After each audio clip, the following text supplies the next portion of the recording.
Welcome back to all my returning viewers, and if you're new here, I'm so glad to have you. Ever feel like you're being pulled in a million directions? Does your faith sometimes feel like just another box to check off an endless to-do list? If so, you're not alone.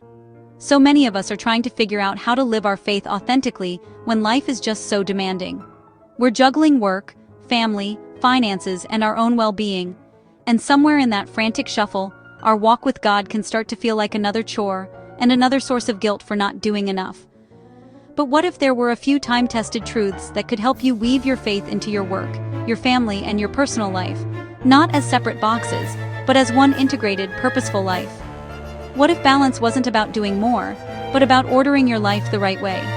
Today, we're going to unpack 5 secrets to help you find that true balance. The first and most foundational secret is a total shift in how we see things. We often talk about making God a priority, maybe even our number one priority. But here's the problem with a priority list. It still frames God as one item among many. You have work, family, health, and God, all fighting for that top spot. A truly balanced life doesn't come from putting God at the top of your list. It comes from making him the very center of your life, the hub that everything else revolves around.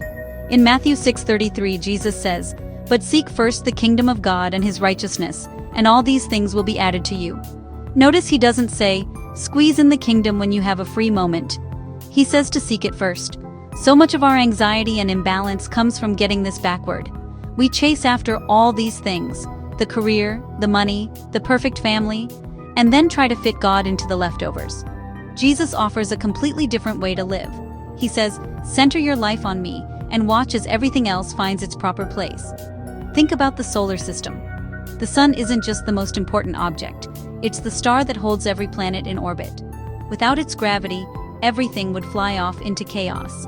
It's the same with our lives. When God is the center, your work, your family, and your rest don't compete with him. They find their meaning in him. So, what does this actually look like? It can start with your morning. Before the emails, before the news, before the day rushes in, just spend 10 minutes in prayer or reading scripture. Let God's voice be the first one you hear. Then, throughout the day, start asking a simple question before you make a decision. What would honor God in this situation? That simple habit reorients everything around him. You're no longer just managing tasks, you're living out your purpose. This isn't about adding more to your plate, it's about changing the plate itself. True balance isn't about equal time, it's about right order. The second secret is figuring out the dance between grace and obedience. A lot of us live with a kind of spiritual whiplash, bouncing between two extremes, legalism and license. Legalism is that crushing weight of trying to earn God's favor with a checklist of rules. It's obedience without grace, and it always ends in burnout and guilt. On the flip side, license is the dangerous idea that since we're saved by grace, our actions don't really matter. That's grace without obedience, and it leads to a faith that's stagnant and stuck. A balanced faith says no to both. The Apostle Paul talks about this in Romans 6 when he asks, "Shall we go on sinning so that grace may increase? By no means. We are saved by grace, through faith, just like Ephesians 2:8-9 says. It's a free gift we could never earn. But the very next verse says that we were created in Christ Jesus to do good works, which God prepared in advance for us to do." See, grace isn't permission to do whatever we want. Grace is the power to do what pleases God. It's not a safety net for a life of sin. It's the fuel for a life of holiness. So practically, this looks like starting every day admitting you depend on God's grace. It means daily confession and receiving his forgiveness. Not from a place of shame, but from a desire to walk closely with him. At the same time, it means being intentional about obedience. Maybe that's setting a goal to memorize a verse that helps with a specific struggle, or committing to serve at your church. It's practicing generosity and kindness, not to earn salvation, but as a joyful response to it. This rhythm protects you from burnout. When you feel the weight of not being good enough, you rest in his grace. And when you feel yourself getting lazy or complacent, his call to live for him inspires you to act. It's a beautiful dance, and it's the key to a sustainable, joyful walk with Christ. Now, for a lot of people, the biggest source of imbalance is the huge gap between their spiritual life and their work life. Faith is for Sunday morning, and work is for the other 40, 50, or 60 hours a week. The third secret is to tear down that wall and start seeing your work, whatever you do, as a primary place of worship. The Bible gives incredible dignity to work. In Genesis, God himself is the first worker, creating the universe with purpose.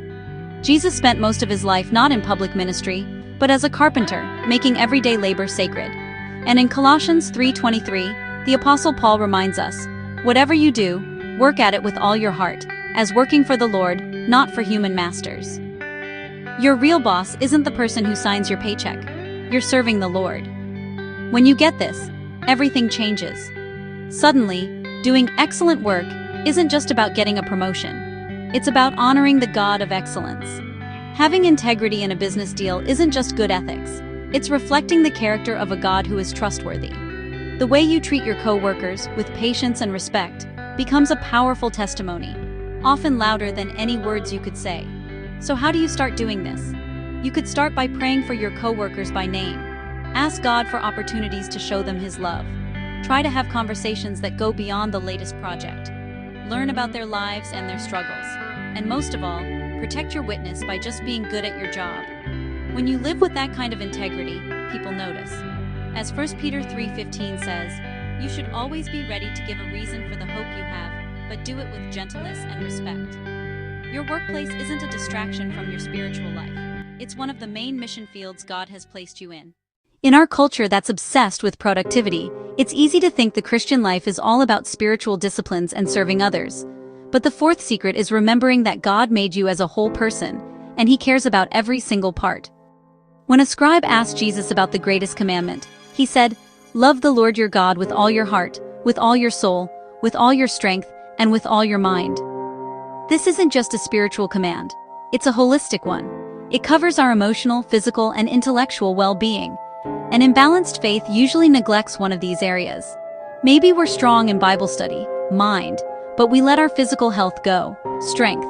Or we're passionate in worship, heart, but don't engage with the tough questions of our faith, mind. God wants all of you. The Bible says your body is a temple of the Holy Spirit, and we're called to honor God with it. That means getting enough sleep, eating well, and exercising aren't selfish, they're acts of stewardship. Nurturing your whole self is incredibly practical. For your emotional health, heart and soul, it might mean building deep friendships or even talking to a counselor to work through old wounds. For your intellectual health, mind, it means being a lifelong learner, reading books that challenge you and thinking about how faith connects to the world. And for your physical health, strength, it just means taking care of the body God gave you to do his work. Burnout is what happens when we're running on fumes, trying to serve God while our physical and emotional tanks are empty. Jesus himself modeled this.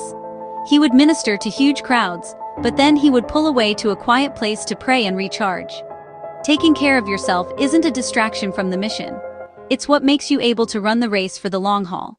This last secret might be the most rebellious one of all. Embrace intentional rest. We live in a world that glorifies being busy. We wear our exhaustion like a badge of honor.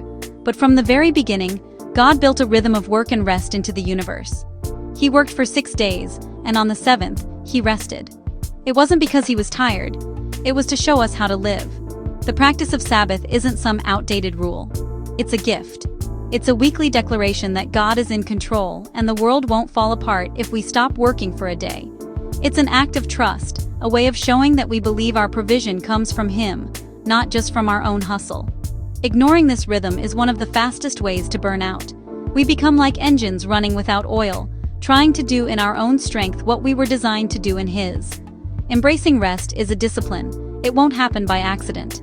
It means scheduling a day, or even just a few hours, where you intentionally unplug from work, errands, and to-do lists.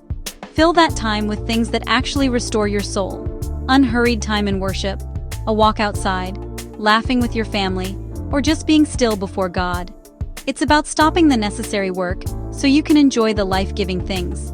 This rhythm is what protects your soul from the constant wear and tear of life. Remember Martha? She was anxious and troubled about many things, but Jesus told her that Mary had chosen what was better, sitting at his feet. So, let's recap the 5 secrets to a balanced faith life. First, make God the center, not just a priority. Second, live in the rhythm of grace and obedience. Third, see your work as an act of worship. Fourth, nurture your whole self, heart, soul, mind, and strength. And fifth, master the countercultural rhythm of rest. Look, A balanced faith isn't a final destination. It's not about achieving perfect equilibrium every single day. The goal is progress, not perfection. It's about constantly recentering your life on Christ and leaning on His grace when you mess up. It's about realizing that true fruitfulness doesn't come from our own strength, but from staying connected to Him. He is the one doing the work in us and through us, so let go of the guilt of not doing enough. Instead, just focus on doing the next right thing, on seeking Him first in this moment. As you start to bring these secrets into your life, you'll find that your faith is no longer just another box to check, but the very foundation for a purposeful, integrated, and truly balanced life. If this was helpful for you, please give this video a like and subscribe for more content on living out your faith in the real world. I've got a question for you. Which of these 5 secrets do you need to focus on most in this season of your life? Let us know in the comments below. Sharing our struggles and what we're learning is a great way to encourage each other. Thanks for watching, and may you walk in His grace and peace.